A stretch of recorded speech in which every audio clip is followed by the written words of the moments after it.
দেখুন, শুভেন্দু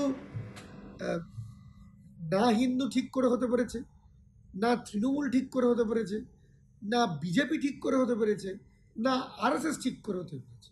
ও কোনোটাই ঠিক করে হতে পারেনি। এমনকি বিধায়কটাও লোডশেডিংয়ে জিতেছে, সেটাও ঠিক করে হতে পারে।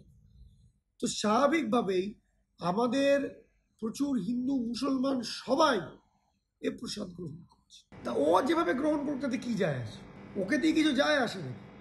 ও একটা এলিমেন্ট নাকি, পলিটিক্যাল এলিমেন্ট নাকি? ও তো একটা এন্টারটেনমেন্ট ফ্যাক্টর।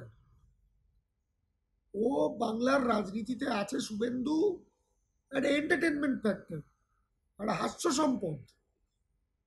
ও দিয়ে কিছু হয় না। বাংলার মানুষ আজকে দেখুন তো, 3 থেকে 4 লক্ষ মানুষ চলে গেছে দীঘায়। পুরীতে কি ভিড়, দীঘাতে কত ভিড়।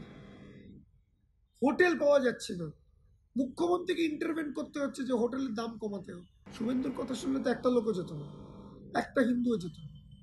আমি তো বললাম, শুভেন্দু না ঠিক করে হিন্দু হতে পেরেছে, না ঠিক করে বিজেপি হতে পেরেছে, না ঠিক করে তৃণমূল হতে পেরেছে, না ঠিক করে আনডিসপিউটেডলি এমএলএ হতে পেরেছে। সবাইতে ডিসপুট।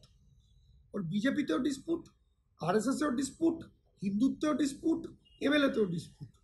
তো সেই জন্য ওর কথা ভ্যালু তো মানুষ দিচ্ছে না। 4 লক্ষ 5 লক্ষ মানুষ দীঘাতে আছে, তাদেরকে জিজ্ঞেস করে।